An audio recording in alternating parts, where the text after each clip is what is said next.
Bonjour à tous, c'est Jam et aujourd'hui nous allons parler d'un sujet très populaire à Mayotte. Comme vous avez pu le voir sur le titre, nous allons parler du mariage à Mayotte.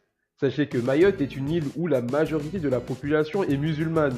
Cela fait que les traditions et les coutumes sont affectées par cela. Bon, on se retrouve juste après l'intro pour découvrir en détail le mariage maoré.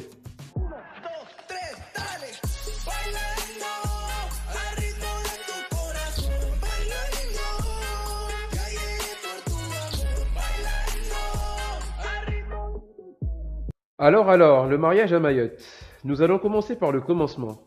Donc après que les deux jeunes se soient rencontrés et ayant parlé à leur famille à propos de leur souhait de mariage plus ou moins, une première rencontre est organisée par les deux familles. C'est ce qu'on appelle en maoré les marumizo ou fiançailles. Durant cette étape, les familles apprennent à se connaître et fixent la dot du mariage. La dot peut être un objet, le Coran ou encore de l'argent. Mais depuis plusieurs années, c'est surtout l'argent qui est le plus sollicité. Ne me demandez surtout pas pourquoi. Bon, ensuite ils se mettent d'accord sur les diverses festivités qui s'ensuivent. Laissez-moi vous dire que depuis quelques années, certains jeunes affirment que durant le mariage, l'une des festivités appelées Manzaraka est l'étape la plus stressante de leur couple et l'une des plus coûteuses. Bon, nous en parlerons un peu plus tard dans la vidéo. Après cela, nous avons le mariage religieux, ou Mafungizo en maoré. Les deux jeunes sont mariés par un cadi avec la présence des membres proches des deux familles. Le cadi va lire quelques passages du Coran en présence de deux témoins qui seront payés pour ce rôle. Après cela, les deux familles vont manger ensemble et cette petite cérémonie prendra fin. Bon, vous vous dites peut-être que le plus dur est passé, mais non. Attendez d'écouter la suite et vous comprendrez.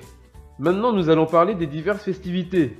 Le mariage maoré est composé de diverses festivités qui rassemblent plusieurs personnes, minimum 100 personnes et maximum tout le village. Bon, j'hyperbolise un peu, mais je pense que vous m'avez compris. On peut noter comme festivité le Majlis, une cérémonie généralement nocturne où les hommes se rassemblent pour faire des louanges religieuses et des rappels sur le mariage en islam.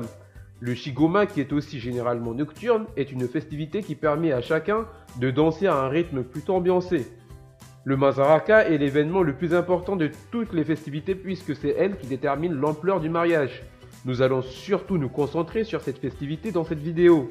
Et peut-être que je ferai une autre vidéo pour parler plus en détail de l'ensemble des festivités et de comment cela se passe. Durant le Mazaraka, le marié est entouré par un cortège d'hommes et de femmes. Les hommes sont à l'avant et marchent à petits pas tout en chantant et en dansant, et les femmes à l'arrière mettent de l'ambiance.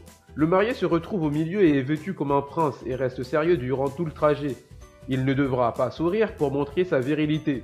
Le cortège part généralement de la mosquée la plus proche vers la maison de la mariée, et durant ce temps, la mariée doit attendre l'arrivée de son prince charmant dans une pièce de sa maison. Elle est vêtue telle une princesse avec une tenue traditionnelle qu'on appelle le salouva, et ornée de talc de bois de santal sur son visage qu'on appelle le msinzano. Si tout se passe bien, normalement, il ne devrait pas y avoir plus belle qu'elle. Mais bon, on ne sait pas ce qui peut se passer dans la tête de certaines personnes. Bon, pour voir la suite de cette vidéo, j'aimerais d'abord m'assurer que vous êtes bien intéressé et que le sujet vous stimule. Et pour cela, je publierai la suite dès qu'on atteindra les 5000 vues. Je compte sur vous pour partager la vidéo à votre famille et à vos amis.